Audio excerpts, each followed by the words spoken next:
Ladies and gentlemen, welcome. Good morning team members. அனைவருக்கும் இனிய ஆங்கில புத்தாண்டு நல்வாழ்த்துக்கள். Happy new year to all SPO family. Thank you. So இன்றைக்கி நான் முன்னாடி பண்ணலாம் தான் நினச்சிருந்தேன். பட் இன்றைக்கி போயிட்டு இந்த டைமில் பண்ணலாம் எப்படி ஆகுறது? மற்ற நாள்னா கூட ஓகே, பட் இன்றைக்கி கரெக்டாக இந்த டைமில் தானே பண்ணணும். ரைட் ரைட் சந்தோஷம். எனக்கு இந்த டைமில் உங்கள் கூட டைம் ஸ்பெண்ட் பண்ணுறது ரொம்ப சந்தோஷமான ஒரு விஷயம். ரைட், ஃபர்ஸ்ட் ஆஃப் ஆல் எல்லாருக்குமே thank you for your supporting introducer, team leaders, commanders, YouTubers எல்லாருக்குமே thank you for your support and love to all SPU family members. So இந்த சப்போர்ட் அண்ட் லவ்வை கண்டினியூ நீங்கள் கொடுங்க. ஸோ உங்களுக்கு ஒரு நல்ல பெஸ்ட் ஆப்பர்ச்சுனிட்டி, உங்களுடைய லைஃப் ஸ்டைலை க்ரோ பண்ணுறதுக்கு தேவையான அந்த பெஸ்ட் ஆப்பர்ச்சுனிட்டி எஸ்பிஓ உங்களுக்கு கண்டிப்பாக கொடுக்கும், என்றைக்குமே கொடுத்துக்கிட்டே இருக்கும். இப்போ நீங்கள் பார்த்துட்டு இருக்கிற எஸ்பிஓலாம் ஜஸ்ட் பிகினிங். ஓகே, ஏன்னா லாஸ்ட் ஒரு 2 இயர்ஸாக தான் எஸ்பிஓ இந்த வட்டத்துக்குள்ளே வந்து ஓட ஆரம்பிச்சிருக்கு. இந்த 2 இயர்ஸாக ஸ்டார்டிங்கில் இருந்தவங்களுக்கு தெரியும் எந்த அளவுக்கு எஸ்பிஓ மாறி இருக்குன்னு சொல்லிட்டு. இன்னும் நிறைய மாற்றங்கள் வரப்போகுது, நிறைய விஷயங்கள் இருக்குது. ஓகே, இன்றைக்கி இந்த ஆடியோ ரொம்ப லென்த்தாக தான் போகும், கண்டிப்பாக லென்த்தாக போகும். ஸோ கடைசி வரைக்கும் ஸ்கிப் பண்ணாமல் முழுசாக கேட்டிங்கன்னா நிறைய விஷயங்கள் இன்றைக்கி இந்த ஆடியோவில் தெரிஞ்சுக்கலாம். ஓகே, எனக்கு எதுவும் தேவையில்லாத விஷயங்கள் சொந்த கதை சோகத்தை பேச மாட்டேன்னு நினைக்கிறேன். அதனால் ஃபுல்லாக ஸ்கிப் பண்ணாமல் கேளுங்க. ஒரு 2 days 3 days டைம் எடுத்து கூட கேளுங்க. 10 minutes டைம் எடுத்து கூட கேளுங்க, தப்பு இல்லை. ஏன்னா நான் 3 days once 4 days once தானே இப்போ நான் ஆடியோ போட்டுட்ருக்கேன். அதனால் ஒன்றும் பிரச்சனை இல்லை. ஒரு 10 minutes once கூட நீங்கள் டைம் எடுத்து கூட பொறுமையாக கேட்கலாம் இந்த ஆடியோவை. ரைட், ஃபஸ்ட் இப்போதைக்கு என்ன ஸ்டேட்டஸ்ன்னு பார்த்துலாம். ஸோ நிறைய அட்மின் சைடு ஒர்க் எல்லாம் சின்ன ஒர்க் நான் சொன்னேன் இல்லையா, சின்ன ஒர்க் இருக்குது. ஸோ அதெல்லாம் டோட்டலாக எடுத்தனாலே ஒரு 50-100 பேர் கூட பெருசாக வரமாட்டாங்கன்னு நினைக்கிறேன். ஓகே, அது டியூஸ்டேக்கு அப்புறம் அந்த விஷயங்கள்லாம் செக் பண்ணி சால்வ் பண்ண ஆரம்பிச்சிருவாங்க. ஏன்னா அவங்க ஃபுல் இந்த ஃபேக்காக உள்ள மறுபடியும் ஆக்டிவேட் பண்ணாங்க இல்லையா, சஸ்பெண்ட் ஆன ஐடிஸ்லாம். ஸோ அந்த விஷயங்கள்லாம் ஃபுல்லாக கான்சன்ட்ரேட் பண்ணாங்க. டியூஸ்டே வந்து இந்த வேலைகள்லாம் பார்க்க ஆரம்பிச்சிருவாங்க. ஸோ ஃபுல்லாக டெக்னிக் ஒரு 3 days ஃபுல்லாக முடிஞ்சிடும். அதுவும் ரொம்ப அவ்வளோ நிறைய இஷ்யூஸ்லாம் கிடையாது, கொஞ்சம் பேருக்கு தான் இருக்குது. அதாவது ஒவ்வொரு இஷ்யூஸ்லையுமே ஒரு 10 பேர் 20 பேர் அந்த மாதிரி தான் இருக்குன்னு நினைக்கிறேன். ஸோ அதெல்லாம் ஃபுல்லாக கமெண்ட் சைடில் ஃபார்வர்ட் பண்ணியிருக்காங்க. ஸோ கண்டிப்பாக அது சீக்கிரமாக ஒரு 2 or 3 days, ஒரு டியூஸ்டே வெனஸ்டே போல ஸ்டார்ட் பண்ணோம்னா கூட அடுத்த ஒரு 3 days அவங்க கம்ப்ளீட் பண்ணிவிடுவாங்க அந்த இஷ்யூலாம். ஒன்றும் பிரச்சனை இல்லை, முடிச்சுக்கலாம். Okay, right. நிறைய கமெண்ட் சைடில் ஒரு கொஸ்டின்ஸும் வந்திருக்கு. ஸோ அந்த கொஸ்டின்ஸ்க்கு நான் ஆன்சரும் நாளை மறுநாள் நான் கொடுக்குறேன். சரிங்களா? ரைட். ஸோ 1 by 1 என்ன கொஸ்டின் ஒரு வீடியோ மேக் பண்ணி கூட போட்டுடலாம். அதிலே ஆன்சர்ஸ் உங்களுக்கு கிடைச்சிடும். மற்றபடி நம்ம பிரேக் எதுக்காக விட்டமோ அந்த வேலைகள் நல்லபடியாக போயிட்டுருக்கு. சீக்கிரமே அந்த வேலைகள் முடியும். அதை விட நிறைய விஷயங்கள், நிறைய சேஞ்சஸ் கொண்டு வந்திருக்கும். ரைட், சந்தோஷமான விஷயம் தான், யாரும் கஷ்டப்பட வேண்டியதெல்லாம் இல்லை. ஸோ ஆடியோ ஃபுல்லாக கேளுங்க, 1 by 1 பார்த்துலாம். ஃபஸ்ட்டு இந்த பியாண்ட் குளோபல் சர்வீஸ் இருக்குல்ல, SPO taxes form. Right. So அது நிறைய பேர் இங்கே ரிக்வஸ்ட் கொடுத்துட்டு உடனே அங்கே அந்த டெலிகிராம் குரூப் வந்துச்சுன்னே அவங்களை ப்ரைவேட்டாக கான்டாக்ட் பண்ணி கேட்டுருக்கீங்க. ஸோ எனக்கு எப்போ கான்டாக்ட் பண்ணுங்கன்னு சொல்லிட்டு. ஸோ நான் ஆல்ரெடி சொன்னது, அவங்களே கான்டாக்ட் பண்ணுவாங்க, நீங்கள் வெயிட் பண்ணுங்கள், யாரையும் டிஸ்டர்ப் பண்ண வேண்டாம். ஓகே, ஸோ நம்ம சைடில் December 10 வரைக்கும் தான் ரிப்போர்ட் அந்த பேட்ச் எடுத்து கொடுத்துருக்கோம். அதுக்கப்புறம் இன்னும் கொடுக்கல. ஸோ மேபி நாளை மறுநாள் தான் கொடுப்போம். ஸோ அவங்க மந்த்லி ஒன்ஸ் மாதிரி அனுப்ப சொல்கிறாங்க. ஏன்னா அது ஆஃபர் பீரியட் அப்படிங்கிறது இந்த மந்த் வரைக்கும் தான். ஸோ மேபி நாளையிலேருந்து அந்த அமௌண்ட் எல்லாம் சேஞ்சஸ் வந்துடும் எனக்கு தெரிஞ்சு. ஓகே, ஸோ அவங்க எக்ஸ்டெண்ட் பண்ணது December வரைக்கும் தான் எக்ஸ்டெண்ட் பண்ணுறேன்னு சொல்லியிருந்தாங்க. மேபி நாளை வராதுன்னு நினைக்கிறேன். நாளை மறுநாள்லேருந்து அந்த ஆஃபர் அமௌண்ட்லாம் சேஞ்சஸ் வந்துடும். சரிங்களா? மெயினாக ITR 1க்கு 2 இருந்தது இல்லையா, அதில் சேஞ்சஸ் இருக்கும். ஸோ அதனால் அவங்களுக்கு நம்ம ரிப்போர்ட் கொடுக்குறதுன்றது கொஞ்சம் டிலே ஆகும். சரிங்களா? ரைட். ஸோ எப்போ எந்தெந்த பேட்ச் கொடுத்துருக்குன்னு சொல்லிட்டு இங்கே அனௌன்ஸ்மெண்ட் கொடுக்குறோம், அதை ஃபாலோ பண்ணி நீங்கள் அவங்களை கான்டாக்ட் பண்ணலாம். அவங்க கான்டாக்ட் பண்ண வேண்டிய அவசியமே இல்லை. 100% அவங்களுக்கு கான்டாக்ட் பண்ணுவாங்க. கரெக்டான வாட்ஸ்அப் டீட்டெயில்ஸ், அந்த டெலிகிராம் மெத்தடில் அவங்க அந்த குரூப்பில் ஜாயின் பண்ணணும் கம்பல்சரி. நீங்கள் இங்கேருந்து டிடெக்ட் பண்ணுறது பெரிய விஷயம் இல்லை. அமௌண்ட் டிடெக்ட் பண்ணுறது, இங்கே இருந்து அமௌண்ட் டிடெக்ட் வாலெட்லேருந்து டிடெக்ட் பண்ணாலும் அது ஈஸியாக கிடைச்சதுன்றதுக்காகவோ என்னன்னு தெரியல, நிறைய பேர் அதை கரெக்டாக ஃபாலோ பண்ணுறது இல்லை. இங்கே அப்ளை பண்ண லிஸ்ட்டுக்கும் அந்த குரூப்பில் ஜாயின் பண்ணவங்களோட அக்கௌண்ட்டுக்கும் சம்மந்தமே இல்லை. ரைட். ஸோ அதனால் கொஞ்சம் கரெக்டாக ஜாயின் பண்ணி அவங்க இன்ஸ்ட்ரக்ஷனை ஃபாலோ பண்ணுங்கள். இல்லைனா நஷ்டம் உங்களுக்கு தான். கண்டிப்பாக அந்த கம்பெனியும் கிடையாது, எஸ்பிஐயும் கிடையாது. ஸோ நஷ்டம் உங்களுக்கு. அது ரொம்ப இம்பார்ட்டன்ட். நம்ம எல்லாரும் சேர்ந்து சம்பாதிக்கணும் அந்த வருமானத்தை, அதை வேஸ்ட் பண்ணாதீங்க. ஓகே, ரொம்ப இம்பார்ட்டன்ட் அதுதான். ரைட். அதனால் கரெக்டாக அந்த குரூப்பில் ஜாயின் பண்ணி அவங்களுடைய அந்த டெலிகிராம் குரூப் யார் அப்ளை பண்ணுறீங்களோ அவங்களுக்கு மட்டும் தான் ஷோ ஆகும். அவங்க கொடுக்குற இன்ஸ்ட்ரக்ஷன் கரெக்டாக ஃபாலோ பண்ணுங்கள். எந்தெந்த டேட் வரைக்கும் நாங்கள் அனுப்பிட்டோம் அப்படிங்கிறது அப்போ நான் இனிமேல் கரெக்டாக அப்டேஷன் கொடுக்குறேன். அவங்க மட்டும் கான்டாக்ட் பண்ண போதும். அவங்களே கான்டாக்ட் பண்ணுவாங்க. ஃபஸ்ட் விஷயம், நீங்கள் கன்ஃபியூஷனே பண்ணிக்க தேவையில்லை. அவங்க கண்டிப்பாக கான்டாக்ட் பண்ணுவாங்க. அந்த குரூப்பில் இன்ஸ்ட்ரக்ஷன் கொடுப்பாங்க. பேட்ச் வைஸாக அவங்க ஃபாலோ பண்ணுறாங்க. கரெக்டாக போயிட்டு இருக்கு. நிறைய பேர் ரெஸ்பான்ஸ் பண்ண மாட்டேன்றீங்கன்ற ஒரு கம்ப்ளைண்ட் நான் சொன்னேன் இல்லையா, எப்பயுமே எஸ்பிஓவில் இருக்கிறவங்களா ரெஸ்பான்ஸுக்கும் எஸ்பிஓவில் இருக்கிற மெம்பர்ஸ்க்கு பாதி பேருக்கும் என்னென்ன வித்தியாசமே அது அப்படின்னா என்னென்ன தெரியாது. ஃபர்ஸ்ட் ஆஃப் ஆல் உண்மை அதுதானே, கரெக்ட் தானே? ரைட். இங்கே பண்ணுற அதே தப்பு தான் அங்கேயும் போய் பண்ணுறீங்க. அவங்க வாட்ஸ்அப்பில் மெசேஜ் அனுப்புறாங்க, ஓடிபி வரும், சென்ட் பண்ணுறோம், ஆனால் இன்ஃபார்ம் பண்ணுங்கன்னு சொல்லிட்டு அதை ஓப்பன் பண்ணி பார்க்குறீங்க. பார்த்ததுக்கப்புறம் ரிப்ளை பண்ண மாட்டேன்றீங்க அப்படின்னா அது யாருக்கு நஷ்டம்? எவ்வளோ வேஸ்ட்டாக போகுது பார்த்தீங்களா? ஏன் இப்படி இருக்கீங்க? தெரிஞ்சு தானே அப்ளை பண்ணுறீங்க, தெரிஞ்சு உங்களுக்கு எல்லா ப்ராப்பரான டாக்குமெண்ட்ஸும் அப்லோட் பண்ணுறீங்கன்னா அப்போ தெரிஞ்சு தானே பண்ணுறீங்க. தெரியாமல் யாரும் எதுவும் அப்ளை பண்ணல. அப்புறம் ஏன் இந்த மாதிரியான தவறுகள் பண்ணுறீங்கன்னு தெரியல. அதனால் கண்டிப்பாக உங்களுக்கு தான் நஷ்டம். சரி, அதனால் கொஞ்சம் கரெக்டாக அவங்க கொடுக்குற இன்ஸ்ட்ரக்ஷனை ஃபாலோ பண்ணுங்கள். அவங்க என்னைக்கு டேட்டுக்கு பிஃபோர் இன்டிமேஷன் கொடுக்குறாங்க, என்னைக்கு உங்களுக்கு நாங்கள் காண்டாக்ட் பண்ணுவோம், ஸோ கரெக்டாக ரிப்ளை கொடுங்கன்னு சொல்கிறாங்க. அதையுமே ஃபாலோ பண்ண மாட்டேன்றீங்களே. சொல்லுங்க பாப்பா, ஏன் அந்த மாதிரி இருக்கீங்க? போன இடத்துல கொஞ்சம் பேரை காப்பாற்றுங்க. சார் ஏன் சார் இப்படி இருக்காங்க எல்லாருமே அப்படின்னு என்னை பார்த்து கேட்டால் நான் என்ன பதில் சொல்லிட்டு சொல்கிறதுக்கு ஒன்றும் இல்லை. பார்த்து கொஞ்சம் கரெக்டாக பண்ணுங்கள். Okay right. இங்கே இருக்கிற மாதிரி அங்கேயும் இருக்காதிங்க. அமௌண்ட் அதெல்லாம் இம்பார்ட்டண்டான விஷயம். பே பண்ணிவிட்டு வேஸ்ட் பண்ணாதீங்க, அது ரொம்ப இம்பார்ட்டன்ட். Okay right. அதே மாதிரி நம்ம நாளையிலேருந்து இன்னொரு சர்வீஸும் ஸ்டார்ட் பண்ண போகிறோம். ஓகே, ஸோ இந்த share market, stock market, so இந்த மாதிரியான விஷயங்கள்லாம் இருக்கு இல்லையா. ஸோ கொஞ்சம் இதெல்லாம் வந்து ஒரு 100 பேருக்கு லிஸ்ட் எடுத்தோம்னா கண்டிப்பாக 92 பேருக்கு, ஏன் 98 பேருக்கு தெரியாது. அதை பற்றின ஃபுல் டீட்டெயில் எதுவுமே அந்த 98 பேருக்கு தெரியாது. ஒரு 2 பேருக்கு தான் தெரிஞ்சிருக்க வாய்ப்பு இருக்குது. ரைட். ஸோ எஸ்பிஓவில் இதுக்கு ஒரு ஆப்பர்ச்சுனிட்டி வந்திருக்கு. ஜஸ்ட் இன்ஃபர்மேஷன் தெரிஞ்சுக்கிறதுக்காக மட்டும். எப்படி? இன்ஃபர்மேஷன் தெரிஞ்சுக்கிறதுக்காக மட்டும்தான். சரியா? எதுவும் நீங்கள் இது ரிலேட்டடாக எஸ்பிஓ ஒரு விஷயத்தை கொண்டு வராங்களோ, மறுபடியும் பணத்தை கட்டணுமோ, தேவையில்லாத எதுவும் அதெல்லாம் எதுவும் இல்லை. Classes, online classes, share market ரிலேட்டடாக, ஸ்டாக் மார்க்கெட் ரிலேட்டடாக ஆன்லைன் கிளாஸஸ் சொல்லிக் கொடுக்குறாங்க. அந்த கம்பெனி கூட டைப் பண்ணியிருக்கோம் SPO. Right. So as usual SPO tax service எப்படி நீங்கள் அப்ளை பண்ணீங்களோ அதில் 2 விதமான கோர்சஸ் கொடுக்குறாங்க அவங்க. பிகினர்ஸ் கோர்சஸ்னு ஒன்று, அட்வான்ஸ் கோர்சஸ்னு ஒன்று. இந்த அட்வான்ஸ் கோர்சஸ் யாருக்குன்னா அந்த 2% மெம்பர்ஸ்க்கு. இல்லை 2% இல்லை, எனக்கு ஓரளவுக்கு இந்த ஷேர் மார்க்கெட்டை பற்றிலாம் பேசிக் நாலேஜ் எல்லாம் தெரியுங்க, எனக்கு ஓரளவுக்கு தெரியும். பட் இன்னும் டீட்டெயிலாக அதில் தெரிஞ்சுக்கணும்னு நான் விருப்பப்படுறேன். ஏன்னா டீட்டெயிலாக எப்படி இன்வெஸ்ட்மெண்ட் பண்ணலாம், எப்படி அதில் லாஸ் ஆகாமல் எப்படி ஏர்ன் பண்ணுறது. ஏன்னா எங்கள் பிரச்சனையே ஷேர் மார்க்கெட்னால ஒரு பயம் இருக்கும். ஐயோ அதெல்லாம் தேவையில்லாத பிரச்சனை, அது எப்படி பண்ணுறது தெரியாது, நம்ம பணம் தான் வேஸ்ட்டாக போகும். ஆக்சுவலி மொத்த வேர்ல்டுமே இந்த டாபிக் உள்ளே தான் ஓடிட்டு இருக்கு. அது நமக்கு தெரியாதுன்றதான் விஷயம். நிறைய விஷயங்கள் ஃபார் எக்ஸாம்பிள் எப்படின்னா, நிறைய சர்வீசஸ் பார்த்தீங்கன்னா ஆன்லைனில் ஃப்ரீயாக இருக்குது. யார் வேணாலும் உட்காந்து மொபைல்லேயே அதை அப்ளை பண்ணிக்கலாம். For example PAN card apply பண்ணுறது நீங்களே பண்ண முடியும். Okay right. Aadhaar card name change பண்ணுறது, டூப்ளிகேட் வாங்குறது, ஒரு சில இந்த மாதிரியான கவர்மெண்ட் சர்வீசஸ் சொல்கிறேன், இந்த மாதிரியான விஷயங்கள்லாம் நீங்களே கூட பண்ணலாம். அது எப்படின்னு உங்களுக்கு தெரியாதுன்ற பட்சத்தில் நமக்கு அது ஒரு பெரிய விஷயமா தெரியும். நமக்கு அதை பற்றின இன்ஃபர்மேஷன் தெரியாதுன்றதுனால மட்டுமே நமக்கு அது ஒரு பெரிய விஷயமா தெரியும் இல்லையா? கரெக்ட் தானே? அது பெரிய விஷயம், அதான் ரொம்ப ரிஸ்க் போல, அது என்னென்ன தெரியல, அதெல்லாம் தப்பு பண்ணிடுவோமோ அப்படின்ற ஒரு பயம் இருக்கும். அதனால தான் அந்த சர்வீசஸ் தனியாக கொடுத்துட்ருக்காங்க. ரைட். நிறைய ப்ரௌசிங் சென்டர்ஸ் அங்கே எங்கன்னு சொல்லிட்டு தனியாக கொடுத்துட்ருக்காங்க. ஓகே, அதெல்லாம் தப்பு இல்லை, ஒன் டைம் தான் பண்ண போகிறோம், தப்பு இல்லை. பட் ஒரு சில விஷயங்கள்லாம் நாலேஜ் இல்லாமல் நம்ம பண்ணுறதுனால நிறைய தவறுகள் நடக்குது. For example part time job. Correct தானே? அந்த கம்பெனி பற்றி, அந்த ஜாபை பற்றி எதுவுமே தெரியாமல் கொண்டு போயிட்டு இன்வெஸ்ட்மெண்ட் பண்ணிட்டு அப்புறம் லாஸ் ஆகிடுச்சுன்னு உட்காந்து எழுதிட்டு இருக்கோம். அந்த மாதிரி நிறைய கம்பெனிஸ், நிறைய விஷயங்கள் எத்தனையோ இடத்துல இவ்வளோ போட்டு அவ்வளோ வரும் அப்படின்னு சொல்லிட்டு நிறைய இடத்துல லாஸ் ஆகிட்டு இருக்காங்க. அதுக்கெல்லாம் காரணம் என்னன்னா, உங்களுக்கு அதை பற்றின நாலேஜ் இல்லை, இன்ஃபர்மேஷன் தெரியல. ஸோ இவ்வளோ போட்டால் இவ்வளோ வருமா, அவ்வளோதான். இந்த ஒரு ஆன்சர் இருந்தால் போதும், நீங்கள் இன்வெஸ்ட்மெண்ட் பண்ணிடுவீங்க. யாராச்சும் ஒருத்தர் சொன்னால் போதும். பட் அந்த மாதிரி தவறுகள்லாம் இல்லாமல், ரைட், ஷேர் மார்க்கெட்னா என்ன, அதை பற்றின இன்ஃபர்மேஷன் தெரிஞ்சுக்கிறதுக்கு உண்டான கிளாஸஸ் சொல்லிக் கொடுக்குற ஒரு கம்பெனி கூட டைப் பண்ணியிருக்கேன். அவ்வளோ ஜஸ்ட் உங்களுக்கு கிளாஸஸ்க்கு நாங்கள் ரெக்கமெண்ட் பண்ணுறோம். இந்த சர்வீஸை நீங்கள் as usual SBI income tax service எப்படியோ அதே மாதிரி நாளையிலேருந்து ஸ்டார்ட் பண்ண போகிறோம். ரைட். எவ்வளோ விஷயத்துக்கு இன்வெஸ்ட் பண்ணி என்னென்னவோ பண்ணுறோம் இல்லையா? அந்த மாதிரி இதுலையும் விருப்பப்பட்டவங்க, தேவைப்படுறவங்க இன்வெஸ்ட்மெண்ட் பண்ணி ஜஸ்ட் அந்த கிளாஸஸ் ஆன்லைன்லேயே அட்டென்ட் பண்ணலாம். சரியா? ரெக்கார்டட் வீடியோவாக தான் இருக்கும். ஸோ நீங்கள் அதுக்கும் டைமிங்லாம் இருக்காது. ஸோ இதில் அந்த பிகினர்ஸ் கிளாஸஸ் அப்படின்றது யாருன்னா, எனக்கு ஷேர் மார்க்கெட்னா என்னன்னே தெரியாது சார். ஷேர் மார்க்கெட்னா என்னன்னு பார்த்தீங்கன்னா, ஒரு கம்பெனி மேலே நம்ம ஒரு, எனக்கு தெரிஞ்சு சிம்பிளாக சொல்கிறேன், எனக்கு தெரிஞ்சதை நான் சிம்பிளாக சொல்கிறேன். சரிங்களா? ஒரு கம்பெனியில் நிறைய ஷேர்ஸ்லாம் வந்து இருக்கும். அதில் நம்ம ஒரு 100 ரூபாவோ 200 ரூபாவோ இன்வெஸ்ட்மெண்ட் பண்ணி ஷேர்ஸை வாங்கி வச்சுக்கலாம். அந்த கம்பெனி லாபகரமாக போகிற அந்த டைமில் அந்த ஷேர்ஸை சேல் பண்ணி நம்ம அதை பணமாக வித்ட்ரா பண்ணி எடுத்துக்கலாம். அவ்வளோதான். சிம்பிளாக சொல்லணும், அதுதான். இதில் தெரிஞ்சிக்க வேண்டிய விஷயங்கள்ல நிறைய இருக்குது. அதை தெரிஞ்சுக்கிட்டு சரியான முறையில் பண்ணிங்கன்னா, எனக்கு எல்லா பிஸ்னஸுமே அதை நோக்கி தான் ஓடிட்டு இருக்கு. அதில் தான் அவ்வளோ லாபங்கள் சம்பாதிக்கிற நிறைய பிஸ்னஸுங்க அதில் தான் இருக்குது, ஓடிட்டு இருக்கு. ரைட். அதை நீங்களும் தெரிஞ்சுக்கலாம். ஜஸ்ட் தெரிஞ்சுக்கிறதுக்கு மட்டும்தானே தவிர அங்கே போய்ட்டு எதனா பணத்தை இன்வெஸ்ட்மெண்ட் பண்ணோம், தேவையில்லாத லாஸ் ஆகிடுமோ அப்படின்னா இது ஒன்லி ஃபார் அது ரிலேட்டடான கிளாஸஸ். ஓகே, ஷேர் மார்க்கெட்னா என்ன, A to Z எல்லாமே நான் ஒரு லிஸ்ட்டாகவே அவங்க கொடுத்துருக்காங்க. அந்த கிளாஸஸில் என்னென்னலாம் வரும், பேசிக் கிளாஸ், பிகினர் கிளாஸஸில் என்னென்ன வரும், அட்வான்ஸ் கிளாஸில் என்னெல்லாம் வரும் அப்படின்றது ஒரு லிஸ்ட் அவுட்டை கொடுத்துருக்காங்க. அதையுமே நான் ஷேர் பண்ணுறேன். சரிங்களா? அதை நீங்கள் படிச்சிங்கனாலே தெரியும் என்னெல்லாம் வரும்னு சொல்லிட்டு. ஸோ பிகினர்ஸ் கிளாஸஸ் யார் எடுக்கணும்? ஷேர் மார்க்கெட்னா என்னன்னு தெரிஞ்சிக்க போகிற இனிமேல் தான் அப்படிங்கிறவங்க தெரிஞ்சுக்கிறதுக்கு கிளாஸஸ் தான். ஃபர்ஸ்ட் இதை சொன்ன உடனே ஐயோ போச்சு, இதனால என்ன நம்ம பணம் போயிடும், அது ஆயிடும், இது பயப்படாதீங்க. உங்கள் வாலெட்டில் பணம் இருந்தால் அந்த கிளாஸஸ் அப்ளை பண்ணலாம். அவ்வளோதான். சரிங்களா? ஸோ மற்றவங்களுக்கு நீங்கள் அப்ளை பண்ணி கொடுக்குறதுனால ஓகே எனக்கு இன்ட்ரெஸ்ட் இருக்குது, பட் எனக்கு அந்த அளவுக்கு என்னுடைய வாலெட்டில் அமௌண்ட்டில் அதை பற்றி டீட்டெயிலாக நாளைக்கு நான் சொல்கிறேன். சரிங்களா? ஸோ யாருக்கு வேணாலும் நீங்கள் அப்ளை பண்ணி அவங்களும் சேர்ந்து அந்த கிளாஸஸ் அட்டன் பண்ணலாம். ஆன்லைன் கிளாஸஸ் தான், வீடியோ கோர்சஸ் தான். சரிங்களா? ரெக்கார்டட் வீடியோ கோர்சஸ் தான். ரைட். ஸோ தாராளமாக அட்டன் பண்ணுங்கள். ஜஸ்ட் உங்களுடைய நாலேஜ் இம்ப்ரூவ்மெண்ட் பண்ணுறதுக்காக மட்டும்தான். இன்றைக்கி நிறைய இடத்துல போய் நீங்கள் ஏமாறதுக்கான மிகப்பெரிய ரீசன் உங்களுக்கு அதை பற்றி தெரியாதுன்றதுக்காக தான். சரிங்களா? ஸோ அப்போ இந்த ஷேர் மார்க்கெட்லையும் கண்டிப்பாக இருக்கிறவங்கள நிறைய பேர் ஷேர் மார்க்கெட்டில் லாஸ் ஆகிருப்பீங்க. இன்வெஸ்ட்மெண்ட் பண்ண தெரியாமல், இன்ட்ரெஸ்ட் இருக்கும், எப்படின்னு தெரியாது, கைட் பண்ணுறது யாரும் தெரியாது. பட் இவங்க அந்த கைட்னஸ் கொடுக்குறாங்க, அது ஒரு கோர்ஸாக கொடுக்குறாங்க. அவ்வளோதான். விருப்பம் இருந்தால் நீங்கள் அப்ளை பண்ணலாம். அது சம்மந்தமான அப்டேஷன்ஸ், அது எப்படி கிளாஸஸ் அட்டெண்ட் பண்ணணும் எல்லாமே அவங்க உங்களுக்கு ஃபர்தராக கைடன்ஸ் கொடுப்பாங்க. சரியா? ஸோ இது ரெண்டாவது எஸ்பிஓவில் கொண்டு வரக்கூடிய ஒரு சர்வீசஸ். ரைட்.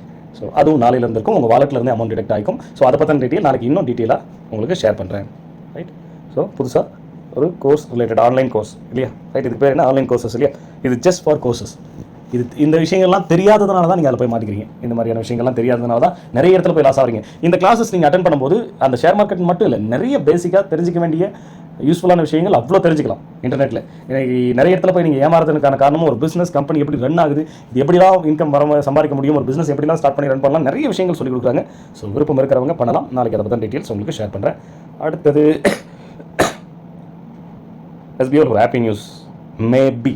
மேபினா நடக்கலாம். ஏன் இப்போ இந்த ஒரு இக்கு வச்சு சொல்கிறேன்னா, இதுக்கு உண்டான கன்ஃபர்மேஷன் எங்களுக்கு இதுக்காகவே ஒரு 2-3 கம்பெனி கூட டைப் பண்ணியிருக்கோம். ஸோ SBOவை நான் ஃபஸ்ட்டே சொன்னேன், SBOக்கு ஓரளவுக்கு நமக்கு மெம்பர்ஸ் வந்துட்டாங்க அப்படின்னா நம்மளால் நிறைய விஷயங்கள் நமக்கு தேவை. SBOக்கு பலம் என்னன்னா மெம்பர்ஸ் தான். ஸோ வேலிடான மெம்பர்ஸ், அதுதான் பிரச்சனை இங்கே. கரெக்டாக ரைட் வந்துட்டாங்கனாலே நமக்கு நிறைய விஷயங்கள் பண்ண முடியும் அப்படின்னு சொல்லியிருப்போம். அதில் ஒரு எக்ஸாம்பிள் தான். ஸோ அதில் ஒரு மிகப்பெரிய விஷயம் தான் மேபி இது பாசிபிள் ஆகிடுச்சுன்னா, அங்கேருந்து நமக்கு அப்ரூவல் கிடைச்சிருச்சுன்னா, ஓகே ஆகிடுச்சுன்னா, அது எப்போ சார் ஆகும், அது என்ன சார் அப்படின்னா, ஸோ SBOவில் இனிமேல் 100% ஃப்ரீ ஜாயினிங் மட்டும்தான். ரைட். 100% ஃப்ரீ ஜாயினிங் மட்டும்தான். இங்கே இப்போ SBOவில் ஜாயின் பண்ணியிருக்கிற அத்தனை மெம்பர்ஸுக்கும் அவங்க பே பண்ண அமௌண்ட்டு ரீஃபண்டபிள் ஆகும் அவங்க வாலெட்டுக்கு. அதை அவங்க வித்ட்ராவல் பண்ணி எடுத்துக்கலாம். ரைட். அடுத்தது SBOவில் இப்போ சில்வரில் இருக்கீங்க, ஜாயினிங் பேக்கேஜாக நீங்கள் கோல்டுக்கு டைமண்டுக்குன்னு அப்கிரேட் பண்ணணும்னா ரெஃபர் பண்ணணும். மெயின் என்ன பண்ணணும், ஆள் சேர்த்து வேணும். சரிங்களா? ரைட். இதுவும் இனிமேல் கிடையாது. நீங்கள் ரெஃபரலே பண்ணாமல் நீங்கள் அப்கிரேடும் பண்ணிக்க முடியும். அந்த அப்கிரேட் பண்ணுறதுக்காக ரெஃபரல் பண்ணணுன்ற அந்த கண்டிஷனே கிடையாது. ஸோ இந்த 3 விஷயமும் இருக்கு இல்லையா? இந்த 3 விஷயத்துக்கு கன்ஃபர்மேஷன் நமக்கு எப்போ கிடைக்கும்னா 10ஆம் தேதியிலிருந்து 12ஆம் தேதிக்குள்ளே கிடைக்கும். ரைட். ஆக்சுவலி நாங்கள் 2 கான்செப்ட் கொண்டு வந்திருக்கோம். ரைட். ஸோ அதில் மெயினாக இதுதான் நாங்கள் அதிகமாக கொண்டு வரணும்னு நினச்சிக்கிட்டு இருக்கிற கான்செப்ட். எங்களுடைய ஃபுல் ஃபோக்கஸும் இது மேலே தான். பட் அதுக்கு நமக்கு நிறைய சப்போர்ட் தேவைப்படுது. ஸோ அதுக்கான வேலைகள் நடந்துகிட்டு இருக்கு. அதுக்கான அப்ரோச் பண்ணிகிட்டு இருக்கோம். அது ஜனவரி 10, 11, 12 இது 3 டேட்டில் எப்போ வேணாலும் நமக்கு ரிசல்ட் கிடைக்கலாம். ஓகே. அப்படி கிடைச்சிருச்சு, இல்லை அதுக்கு முன்னாடி கிடைச்சாலும் சந்தோஷம் தான். கிடைச்சிருச்சுன்னா நான் இன்ஃபர்மேஷன் கொடுக்குறேன். அது ஓகே ஆகிடுச்சுன்னா SBOவில் இனிமேல் ஒருத்தர் கூட பே பண்ண வேண்டிய அவசியமே கிடையாது. SBOவில் ஜாயின் பண்ணுறதுக்கு 100% ஃப்ரீ ஜாயினிங். எப்படி 100% ஃப்ரீ ஜாயினிங்? அது மட்டும் இல்லாத இப்போ SBO ஜாயின் பண்ணி ஒர்க் பண்ணிக்கிட்டு இருக்க அத்தனை பேருக்கும் அவங்க பே பண்ண அமௌண்ட்டு ரீஃபண்டபிள் பண்ணப்படும். அது எப்படி என்ன ஏது அப்படின்றத நான் சொல்கிறேன். சரிங்களா? ரைட். அது மட்டும் இல்லாத அடுத்தது இப்போ அப்கிரேட் ஆகிறதுக்கு கண்டிப்பாக ஆள் சேர்த்து விடணுன்ற ஒரு ரூல்ஸ் இருக்கு இல்லையா? அந்த ரூல்ஸே இனிமேல் கிடையாது. ஆல்ரெடி இருந்த ரூல்ஸ் என்ன, ரெஃபர் பண்ணணுன்றது அவசியம் கிடையாது. ஃபஸ்ட்டு ரெஃபரல் மஸ்ட்டாக வச்சிருந்தோம், பேசிக் மட்டும். அப்புறம் ரெஃபரல் பண்ணணும்னு அவசியம் கிடையாது. உங்களுக்கு எக்ஸ்ட்ரா இன்கம், அதாவது உங்களுடைய வருமானத்தை, அந்த மாத வருமானத்தை இன்க்ரீஸ் பண்ணி நீங்கள் அடுத்த லெவலுக்கு அப்கிரேட் பண்ணணும்னா ஆள் சேர்த்து விடணும்னு சொன்னோம். அதுக்கு மட்டும் பண்ணணும், மற்றபடி ரெஃபர் பண்ண அவசியம் இல்லைன்னு சொன்னோம். பட் இப்போ அது கூட தேவையில்லை, நீங்கள் ஆளே சேர்க்காமலே அப்கிரேட் பண்ணிக்க முடியும் அப்படிங்கிறது தான் அந்த அனௌன்ஸ்மெண்ட். பட் ஆனால் இது இன்னும் கன்ஃபார்ம் ஆகலை. எங்களுடைய ஃபோக்கஸும் 90% இதில் தான் இருக்குது. ஆல்டர்னேட் பிளானும் வச்சிருக்கோம். சரிங்களா? ஏன்னா இதெல்லாம் அவ்வளோ சாதாரணமான விஷயம் இல்லை. ஃப்ரீயாகவே கொடுக்குறதுன்றது, உங்களுக்கு தேவையான விஷயத்தை ஃப்ரீயாக கொடுக்குறதுன்றது சாதாரணமான ஒரு விஷயம் கிடையாது. அதுக்கு நமக்கு தேவையான சப்போர்ட் வேணும், ஃபினான்சியலான சப்போர்ட் இருக்கணும். SBO நிறைய விஷயங்கள் பண்ணணும். அப்போ தான் நிறைய நமக்கு இன்கம் கிடைக்கும். இத்தனை லட்சம் பேருக்கும் இன் ஃபியூச்சரில் வரக்கூடியவங்களுக்கும் நம்மளால் வருமானத்தை கொடுத்து சமாளிக்க முடியும். அந்த அளவுக்கு உங்களை யூஸ் பண்ணிக்கணும், அவ்வளோதான். சரியா? உங்ககிட்ட இருந்து பணம் SBO வாங்கணும்னு அவசியம் இல்லை. உங்களை எங்கெல்லாம் எப்படிலாம் யூஸ் பண்ணி பணம் சம்பாதிக்க முடியுமோ SBO சம்பாதிச்சா போதும். ஸோ SBO ஒரு டிஜிட்டல் மார்க்கெட்டிங் கம்பெனி. டிஜிட்டல் மார்க்கெட்டிங்கில் நிறைய வகை இருக்குது. நம்மளால் முடிஞ்சது எல்லாமே பண்ணுவோம். நிறைய வகைகள் இருக்கு இல்லையா? நம்மளால் முடிஞ்ச எல்லாத்தையும் பண்ணணுன்றது தான் கான்செப்ட். அது உங்களுக்கு ஆல்ரெடி தெரியும், பழைய மெம்பர்ஸ்க்கு தெரியும். அதுக்கப்புறம் இப்போ ரீலான்ச் ஆனதுக்கப்புறம் நிறைய வீடியோஸில் கூட நான் அதை பற்றி சொல்லியிருக்கேன். சரியா? ஸோ நம்மளுடைய வேலை என்னவோ நம்ம அதில் கரெக்டாக இருக்கும். ரைட். ஸோ என்னெல்லாம் பண்ண முடியுமோ எல்லாமே பண்ணலாம். அது எல்லாத்துலேருந்து ப்ராஃபிட் வரும்போது நம்மளால் எத்தனை லட்சம் பேர் வந்தாலும் அவங்களுக்கு ஒரு ஸ்டாண்டர்டான வருமானத்தை கொடுக்க முடியும். ஸோ அப்போ இந்த 3 விஷயங்களும் 10, 11, 12 இந்த 3 தேதிகளில் கன்ஃபர்மேஷன் கிடைக்கும். அதை நடக்குமா, வாய்ப்பு இருக்கா, நடக்குமா நடக்காதா, இல்லை நடக்காதுன்னா அப்போ என்னென்ன விஷயங்கள் மட்டும் நடக்கும்ன்றதை நான் அந்த ரேட்டில் கன்ஃபர்மேஷன் கொடுத்துருவேன். ஓகேவா? ரைட். இன்கேஸ் அது நடக்கும்னா இந்த பிரேக்கு இன்னும் கொஞ்ச நாள், ஒரு 10 நாளோ 20 நாளோ, மேக்ஸிமம் 10 நாளோ 20 நாளோ எக்ஸ்டெண்ட் ஆகலாம். அதை பற்றி நான் உங்களுக்கு அப்போ இன்ஃபார்ம் பண்ணுறேன். ஏன்னா அந்த கம்பெனிஸ் கூட நம்ம ஓகே ஆகிடுச்சுன்னா நம்ம சாஃப்ட்வேர்ஸில் நிறைய விஷயங்களை மாற்றங்கள் கொண்டு வர வேண்டியது இருக்கும். ஏன்னா இப்போ இருக்கிற கான்செப்ட் டோட்டலாக மாற்ற விஷயம் தானே இது. 100% ஃப்ரீ ஜாயினிங்கில் இருக்கும். ரைட். அதே மாதிரி நீங்கள் யாரையும் ரெஃபர் பண்ணணும்னு அவசியம் கிடையாது. ஸோ அதுக்கேற்ற மாதிரி சின்ன சின்ன சேஞ்சஸும் நாங்கள் பண்ண வேண்டியது இருக்கும். அது எப்படி ஒரு 10 to 20 days ஒர்க் இருக்கும். சரிங்களா? ரைட். அது இப்போவே நாங்கள் பண்ணவும் ரெடியாக இல்லை. ஏன்னா இப்போ மற்ற வேலைகள்லாம் போயிட்டு இருக்கு. இதை விட்டுட்டு அதை பண்ணுறதுக்கு ரெடியாக இல்லை. ரைட். ஏன்னா அது கொஞ்சம் ஓகே அப்ரோச் பண்ணியிருக்கோம், அதுக்கு அவங்க ஓகே சொல்லணும், அது நடக்கணும், அதுக்கு அவங்க அப்ரூவல் கொடுத்தா மட்டும்தான் ஓகே தைரியமாக அந்த வேலையை செய்யலாம். இருக்கிற வேலையை விட்டுட்டு முக்கியமாக இப்போ 18th நம்ம ஓப்பன் பண்ணணும்னு சொல்லியிருக்கோம்னா அதுக்கு தேவையான வேலைகள் என்னவோ நடந்துகிட்டு இருக்கு. இது புதுசாக வர ஒரு விஷயம். நம்மளுடைய கான்செப்ட் இது டோட்டலாக புதுசு. எஸ்பிஓவில் 0 இன்வெஸ்ட்மெண்ட் அப்படிங்கிறதும் ப்ளஸ் யாரையுமே ரெஃபரலே பண்ணவே தேவையில்லை, ரெஃபரல் பண்ணாமலே அப்கிரேட் ஆகிக்கலாம். டைமண்டுக்கு போகிறதுக்கு நீங்கள் யாரையும் ஆள் சேர்த்து அவசியமே கிடையாதுங்க, டைமண்டுக்கு போய்க்கலாம். ஸோ இந்த 2 விஷயம் ரொம்ப இம்பார்ட்டன்ட். ஸோ இந்த மாதிரி ஒரு விஷயம் அதுக்காக கொஞ்சம் டைம் எடுக்கிற மாதிரி இருக்கும். அது ஓகே ஆகிடுச்சுன்னா 10-15 நாள் தானே, அது போகிறதே தெரியாது. ரைட், நமக்கு தேவை அது அப்ரூவல் கிடைக்கணும். ஒன்ஸ் கிடைச்சிருச்சுன்னா லைஃப் டைம் எஸ்பிஓவில் 0 இன்வெஸ்ட்மெண்ட்டில் ஜாயின் பண்ணலாம். அதை விட மெயினான விஷயம் என்னென்னா, எஸ்பிஓ இது வரைக்கும் உங்ககிட்ட வாங்கின அந்த க்ளவுட் ஸ்டோரேஜ்க்கு அந்த ஃபீஸ், ஜாயினிங் ஃபீயை அத்தனை பேருக்கு ரிட்டர்ன் கொடுக்க போது. சிம்பிள். வேறு என்ன வேணும் எஸ்பிஓவில்? கரெக்ட் தானே? ரைட். இப்போ பார்க்குற யார் இந்த எஸ்பிஓவில் பற்றி ஒரு சிலர் உருட்டுகள் ஊட்டிகிட்டு இருப்பாங்கல்ல, அது மட்டும் கிடைச்சிட்டு நமக்கு அப்புறம் இருக்குது. மணி ரொட்டேஷன் பண்ணுறாங்க சார். எப்படி மணி ரொட்டேஷன் சார்? கொஞ்சம் கொடுங்க சார், உங்களுக்கு ஏதாவது இருந்தால் ஐடியா கொடுங்க சார் அப்படின்னு அப்புறம் தான் கேட்கணும். சரியா? ரைட். நல்லா சொன்னேன் இல்லையா? எஸ்பிஓட கான்செப்ட் ஒரு பார்ட் டைம் ஜாப் ப்ரொவைட் பண்ணுற கம்பெனி மட்டும் கிடையாது. நிறைய ஐடியாஸ் இருக்குது, நிறைய விஷயம் இருக்குது. எல்லாத்தையுமே பண்ண போகிறோம். 2024 அவ்வளோ விஷயங்கள் கொண்டு வர போகிறோம், அவ்வளோ விஷயங்கள் பண்ண போகிறோம். அதெல்லாம் போக போக உங்களுக்கே தெரியும். அதை இந்த பிரேக்லேயே கொண்டு வரணும்னு முயற்சி பண்ணுறோம். ஓகே, இந்த பிரேக்லேயே கையோட இந்த விஷயங்களும் வந்துருச்சுன்னா எஸ்பிஐ இன்னும் பர்ஃபெக்ட். ஒருத்தர் கூட எஸ்பிஐ கேள்வியை கேட்க முடியாது. ஓகே, இந்த மாதிரி ஒரு விஷயங்கள் பண்ண போகிறோம். ஸோ இந்த 2024 நிறைய பேருக்கு நிறைய பெனிஃபிட்டாக இருக்கும். ரைட். அதே மாதிரி இந்த யூடியூபர்ஸ்க்கெல்லாம், யூடியூப் சேனல் வச்சுக்கிறவங்களுக்குலாம் இன்னும் நிறைய பெனிஃபிட் இருக்குது. அடிஷனல் இன்கம்ஸ் ஆல்ரெடி நான் பல சொல்லிட்டு இருக்க விஷயம் ஆல்ரெடி நம்மகிட்ட இருக்கிறதா. இப்போ அதுக்குண்டான இன்னொரு கன்ஃபர்மேஷன் கிடைச்சிருக்கு. அதுக்கு ஆல்ரெடி கிடைச்சிச்சு. அதன் மூலியமா இன்னும் கொஞ்சம் இன்க்ரீஸ் பண்ண முடியுமா அவங்களுடைய வருமானத்தை? நம்ம ஆல்ரெடி நாங்கள் பிளான் பண்ணதை விட இன்னும் கொஞ்சம் அதிகமாகவே இன்கம் அவங்களுக்கு கொடுக்க முடியும். ஸோ அதுக்கு ஒரு ஆப்பர்ச்சுனிட்டி இருக்குது. ரைட். ஆக்சுவலி நான் முடிச்சுக்கிறேன், இன்னொரு 10-15 மினிட்ஸில் முடிச்சுக்கிறேன். ரைட். ஒரு சில கம்ப்ளைண்ட் வருது. என்ன கம்ப்ளைண்ட் வருதுன்னா, யூடியூபர்ஸ் மேலே, அடுத்தது இன்ஸ்டிடியூசர்ஸ் மேலே, டீம் லீடர்ஸ் மேலே கம்ப்ளைண்ட் வருது. சார், இவங்க அதர் கம்பெனி ஜாபை ப்ரொமோட் பண்ணுறாங்க, தேவையில்லாத ஆசையை தோன்ற மாதிரிலாம் பயங்கரமாக இப்படி அப்படி இப்படி அப்படின்னு சொல்கிறாங்க. அதை நம்பி நாங்கள் போய் கட்டிடுறோம். ஆல்ரெடியே கட்டி ஏமாந்துட்டோம். இந்த தடவையும் அவங்க சொல்கிறாங்களே அப்படின்னு சொல்லிட்டு கட்டி ஏமாந்தக்கூடாது. இவங்களை இந்த மாதிரி பண்ண வேணான்னு சொல்லுங்கள். நிறைய குரூப் சேர்த்துக்கிறாங்க. அந்த குரூப்பில் சேர்ந்ததுக்கப்புறம் அவங்க யூடியூப் சேனலில் வீடியோ போட்டு அந்த யூடியூப் சேனல் வீடியோ எடுத்து இங்கே ஷேர் பண்ணிடுறாங்க. இந்த கம்பெனி ஜாயின் பண்ணுங்க, அந்த கம்பெனி ஜாயின் மாறி மாறி போய்கிட்டே இருக்காங்க. இது கொஞ்சம் சொல்லுங்கள். நீங்கள் நம்ம எஸ்பிஓவில் இருக்கிற மெம்பர்ஸ் எல்லாம் அவங்க யூஸ் பண்ணிக்கிறாங்க, மிஸ்யூஸ் பண்ணுறாங்க, அவங்க குரூப்பை மிஸ்யூஸ் பண்ணுறாங்க. நிறைய டீம் லீடர்ஸே பண்ணுறாங்க. இதை அவங்களுக்கு நிறைய ஜாயினிங் இருக்கா, நிறைய குரூப் வச்சுருக்காங்க. அந்த குரூப்லாம் இந்த மாதிரி மற்ற கம்பெனியை பற்றி ப்ரொமோட் பண்ணுறாங்க அப்படின்னு சொல்லிட்டு ஒரு சில கம்ப்ளைண்ட்ஸ் வருது. ரைட்டு தான், நியாயமாக தான் பேசுகிறீங்கன்னு தோணுது. பட் ஆனால் எனக்கு நியாயமாக ஒரு கேள்வி இருக்குங்க. என்ன கேள்வி அப்படின்னா, நான் எல்லாரையும் சொல்லலை. இதை ஃபஸ்ட்டு விஷயம் நான் இது எல்லாரையும் சொல்லலை. யார் தப்பு செய்கிறாங்களோ அவங்கள சொல்கிறேன். அது அவங்களுக்கு மட்டும் தான் தோணும். சரியா? நீங்கள் ஒன்றும் அவ்வளோ நல்ல பிள்ளைங்களா இல்லையே? கரெக்ட் தானே? நீங்கள் ஒன்றும் அவ்வளோ நல்ல பிள்ளைங்களா இல்லை. அவங்களை குறை சொல்கிற அளவுக்கு அவங்களும் நல்லவங்க அப்படின்னு நான் சொல்ல வரல. அவங்க கரெக்டாக தான் இருக்காங்கன்னு நான் சொல்ல வரல. நீங்கள் கரெக்டாக இல்லை அப்படின்றத நான் சொல்கிறேன். சரியா?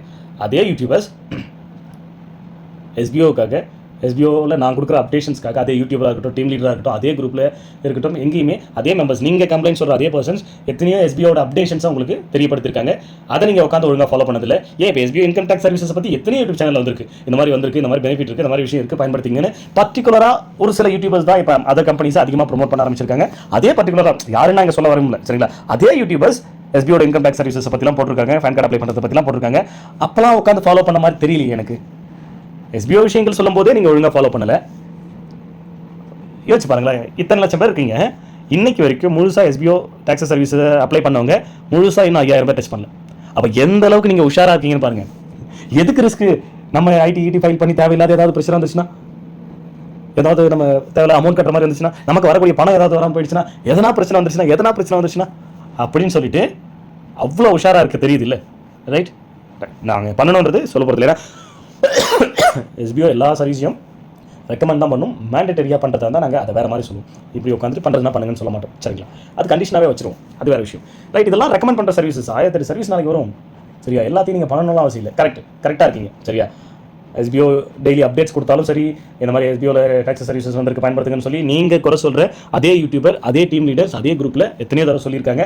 அதையெல்லாம் நீங்கள் உட்காந்து ஃபாலோ பண்ண மாதிரி எனக்கு தெரியல. ஆனால் மற்ற கம்பெனி ஜாபை பற்றி ப்ரொமோட் பண்ணால் மட்டும் உங்களுடைய பேராசையில், அவங்களுடைய ஆசைக்கு, அவங்க பேராசைக்கு, அவங்களுடைய தேவைக்கு மற்ற கம்பெனியாக தாண்டி போய்கிட்டே இருக்காங்க. அதில் ஒரு 10 ஜாயினிங் வந்தால் நமக்கு பெனிஃபிட்டாக இருக்கும் அப்படின்றதுக்காக அவங்களுடைய சுய விருப்பத்தின் பேரில், அவங்களுடைய சுய லாபத்துக்காக வீடியோ போடுறாங்க, டீமில் ஷேர் பண்ணுறாங்க. ஓகே, இன்னைக்கு எஸ்பிஐ இன்கம் டேக்ஸ் சர்வீசஸை உட்காந்து தேவையில்லையான்னு டிசைட் பண்ணது நீங்கள். தேவையில்லைன்னு ஏன்னா இத்தனை லட்சம் பேருக்கு இதில் இல்லை ஓப்பன் ஸ்டேட்மெண்ட் நான் ஷேர் பண்ணுறதுனால ஷேர் பண்ணுவேன், தாராளமாக ஷேர் பண்ணுவேன். ரைட். இப்போ வரைக்கும் 5000 மெம்பர்ஸ் டோட்டலாக அந்த சர்வீஸ் அப்ளை பண்ணவும் கிடையாது. அப்போ அத்தனை லட்சம் பேரும் சேஃபாக கரெக்டாக தான் இருக்கீங்க. உங்களால் கரெக்டாக டிசிஷன் எடுக்க தெரியுது இல்லை? இதில் போனால் இன்கேஸ் ஏதாவது ஃபியூச்சர் இஷ்யூ வந்துருமோ, இதை பண்ணால் ஃபியூச்சரில் ஏதாவது நமக்கு வருமானம் கவர்மெண்ட்லேருந்து வராமல் போயிடுமோ, ஏதாவது ஸ்கீமில் வரக்கூடிய இன்கம் கட் ஆகிடுமோ அப்படின்னு உஷாராக இருக்க தெரியுது. இப்போ இதே பர்சன் உட்காந்து மற்ற ஜாபை பற்றி ப்ரொமோட் பண்ணும்போது இது எதுக்கு நமக்கு தேவையில்லாத ரிஸ்க் எதுக்கு? எப்படி தேவையில்லாத ரிஸ்க் இப்போ எதுக்கு நம்ம ஜாயின் பண்ண தேவையில்ல? இதையும் நம்ம இக்னோர் பண்ணிவிடுவோம். எஸ்பிஓ ரிலேட்டடாக சொல்லும்போது எப்படி நீங்கள் இக்னோர் பண்ணீங்களோ அப்போ இதையும் இக்னோர் பண்ண வேண்டியது தானே? அது என்ன இதில் மட்டும் போய் அவர் சொன்னார் நான் ஜாயின் பண்ணேன், அதில் வந்து ப்ராஃபிட் கிடைக்குது பெனிஃபிட் கிடைக்குதுன்னும் போது அவர் சூப்பர் தேங்க்யூ சார் வேறு லெவல் சார். அதை லாஸ் ஆகிட்டீங்க அப்படின்னா உங்களால் தான் போச்சு, அவங்களால தான் சார் போச்சு, அவங்க சொன்னதை நான் நம்பி தான் போய் நான் ஜாயின் பண்ணேன். எனக்கு புரியல. எதுவாக இருந்தாலும் நீங்கள் ஏற்றுக்க தயாராக இருக்கணும். நிறைய யூடியூபர்ஸ் பார்த்துருக்கேன். ஸோ தெளிவாக சொல்லிடுவாங்க, ரைட்? இது என்னுடைய ஒரு ஒப்பீனியன் தான். இதில் ஜாயின் பண்ணுறது ஜாயின் பண்ணாது உங்களுடைய ஓன் விருப்பம் தான், உங்களுடைய ஓன் ரிஸ்க் தான். ஸோ நாளைக்கு ஜாயின் பண்ணிட்டு உங்களால் தான் ஜாயின் பண்ணலாம்னு சொல்லக்கூடாது. நான் இதில் இருக்க விருப்பம்னா சொல்லுங்கள், அது எப்படி நான் சொல்லிக் கொடுக்குறேன், அவ்வளோதான். சரியா? இதை தெளிவாக சொல்லி தெளிவாக பண்ணுற யூடியூபர்ஸ்லாம் இருக்காங்க. ஒரு சிலர் என்ன பண்ணுறாங்க, ஃபோர்ஸ் பண்ணிக்கிட்டே இருக்காங்க, மறுபடியும் வீடியோ போட்டுகிட்டே இருக்கிறது. ஒன்றுமே இல்லாத விஷயம். அதை ஒன்றும் இல்லைங்க. இன்னைக்கு நியூ இயருக்கு மொத்தம் 18 கம்பெனி லான்ச் ஆக போகுதுங்க. எங்களுக்கு தெரியும். சரியா? ரைட், 18 கம்பெனி லான்ச் ஆக போகுது. அது ரிலேட்டடாக கிட்டத்தட்ட ஒரு 4 கம்பெனி பார்த்தா வீடியோஸ் ஆல்ரெடி யூடியூப்ல வர ஆரம்பிச்சிருச்சு. நியூ இயர்க்கு ஸ்டார்ட் பண்ண போகிறாங்க. Super company, best company. அது எப்படி இந்த சூப்பர் கம்பெனி, பெஸ்ட் கம்பெனி, நல்ல கம்பெனி இன்னும் ஸ்டார்ட்டே பண்ணலைங்க. அதுக்குள்ளே எப்படிங்க நீங்கள் டிசைட் பண்ணுங்க? உட்காந்துட்டு இந்த மாதிரி யூடியூபர்ஸ் இருக்காங்க. சரியா? ஒன்றுமே இல்லைனாலும் ஓஹோன்னு போகிறது, அப்புறம் லாக் ஆகிட்டு போயிடுச்சு, ஏமாத்திட்டு போயிட்டாங்கன்னா அதே யூடியூப்லேயே உட்காந்துட்டு அதுக்கு ஒரு வீடியோ போகிறது. இப்படி இருக்கிற யூடியூபர்ஸ் இருக்கீங்க. அது அவங்களுடைய விருப்பம். அவங்க என்ன எடுத்துட்டு போறாங்க, அவங்க சொல்றதை எடுத்துக்காது உங்களுடைய சுய விருப்பம் தான். சரியா? அவங்க சொல்லுவாங்க 1000 சொல்லுவாங்க, 10,000 ரூபாய் கொடுத்தாக்கா ஒரே நிமிஷத்துல 10 நிமிஷத்துல 1 லட்ச ரூபாய் வரும்னு தான் சொல்லுவாங்க. நீங்க யோசிக்க தேவையில்லையா? ரைட்? இது எப்படி பாசிபிலிட்டிஸ் இருக்கு? அவங்க சொல்ற விஷயங்கள் அத்தனையும் பாசிபிலிட்டியா அப்படின்னு யோசிக்கணும். உங்களுக்கு ஆசை ஏதாவது ஒரு மெத்தட்ல பணம் சம்பாதிச்சிட மாட்டோமா அப்படின்னு சொல்லிட்டு போட்டு பார்ப்பேன் போடுறீங்க, அது வராமல் போயிடுது, லாஸ் ஆயிடுது. அந்த லாஸையும் நீங்களே ஏற்றுங்க. லாஸ் ஆயிடுச்சுன்னு உடனே கொண்டு போயிட்டு அங்கே சொல்லக்கூடாது, அவங்க மேலே சொல்லக்கூடாது. அதுக்கு நான் அவங்களெல்லாம் ரெக்கமெண்ட் பண்ணுறோன்னு கிடையாது. சரியா? ஸோ அண்டர்ஸ்டாண்ட் பண்ணிக்கங்க ஃபஸ்ட்டு. எல்லாத்துக்கும் தவறுகள் நடந்துட்டால் மட்டும் குற்றச்சாட்டு அவங்க மேலேயே சொல்லிட்டு இருக்கக்கூடாது. எவ்வளோ தப்புகள் எஸ்பிஓவில் நீங்களும் பண்ணுறீங்க. இன்னைக்கு சஸ்பெண்டட் ஐடி நிறைய ஃபேக் ஐடி சொல்ல வந்ததுக்கு நீங்கள் உங்கள் மூலியமாக தான் வந்திருக்கு, நீங்கள் தான் பண்ணிருக்கீங்க. அதுக்கு காரணம் நாங்கள் தான். அதனால தான் உட்காந்துட்டு அதை சரி பண்ணுறோம். அதனால் எவ்வளோ லாஸ் ஆனாலும் ஓகே, நம்ம மேலே தப்பு இருக்குது. நமக்கு ப்ராப்பரான ஸ்டேட்மெண்ட் வராமல் போனதுக்கான காரணம் நம்ம அதை பேங்க் சொல்லணும், பேங்க் மேலே அதுக்கு மேலே சாஃப்ட்வேர் சொல்லி இப்படி சொல்லிக்கிட்டே போவோம். பட் இங்கே இடத்துல ஸ்பாட்டில் இருக்கிறவங்க நம்ம தான் பொறுப்பேற்றுக்கணும். உட்காந்துட்டு அதை குறை சொல்லிக்கிட்டு இது ஒரு இஷ்யூ ஆகிட்டு உட்காந்து பிஸ்னஸ்னா 4 லாஸ் இருக்க தான் செய்யும், 6 ப்ராஃபிட் இருக்க தான் செய்யும். அதை எல்லாத்தையும் சமாளிக்கணும்னு சொல்லி நாங்கள் எப்படி ஏற்றுக்கிறோமோ அதே மாதிரி தான் நீங்களும் ஏற்றுக்கணும். 10 கம்பெனியில் ஜாயின் பண்ணணும் ஆசைப்படுறீங்க, ஜாயின் பண்ணுறீங்க, இதில் சம்பாதிக்கலாமா, அதில் சம்பாதிக்கலாமா, இதில் போட்டு பார்க்கலாமா, அதில் போட்டு பார்க்கலாமா, இதில் வருமானம் வந்துடாது, அதில் வருமானம் வந்துடாதுன்னு ஓடுறீங்க. சரிங்களா? தப்பு இல்லை, ட்ரை பண்ணி பாருங்க. அதில் லாஸ் வந்தாலும் ஏற்றுக்கிறதுக்கு நீங்கள் தயாராக இருங்க. அது உங்களால் முடியுமா, அந்த லாஸை ஹேண்டில் பண்ண முடியுமான்னு யோசிச்சுக்குங்க. சரியா? இவர் சொன்னாருன்னு நான் 4 பேர் சேர்த்து விட்டு அவங்களாம் என்ன கேள்வி கேட்குறாங்க? எல்லாருக்குமே நான் சொல்கிறது ஒன்று தான். சேர்த்து விட்டவங்களை வந்து என்றைக்குமே நீங்கள் போயிட்டு குறை சொல்லவே வேண்டிய அவசியமே இல்லை, குறை சொல்லவே கூடாது. ஃபர்ஸ்ட் ஆஃப் ஆல் அவங்க எவ்வளோ விஷயத்தை சொல்கிறாங்க, அவங்க சொல்கிற எல்லாத்தையும் நீங்கள் கேட்டுறீங்களா? இல்லை ரைட், கரெக்ட் தானே? எனக்கு தெரிஞ்சு நிறைய YouTubers SPO income tax services நம்ம ஓப்பன் பண்ண புதுசில் நிறைய யூடியூப்ல சொல்லியிருந்தாங்க யூடியூப் சேனலில். அதில் வந்து இருக்கிற வியூஸில் சும்மா ஒரு 1% மெம்பர்ஸ் கூட இன்னைக்கு அப்ளை பண்ணலை. நான் ஓப்பனாக பார்த்துருக்கேன். அப்போ உங்களுக்கு தெளிவாக தெரியுது நம்ம என்ன பண்ணணும் பண்ணக்கூடாதுன்னு சொல்லிட்டு, எது தேவை எது தேவைப்படாது தெளிவாக தானே முடிவு எடுக்கிறீங்க.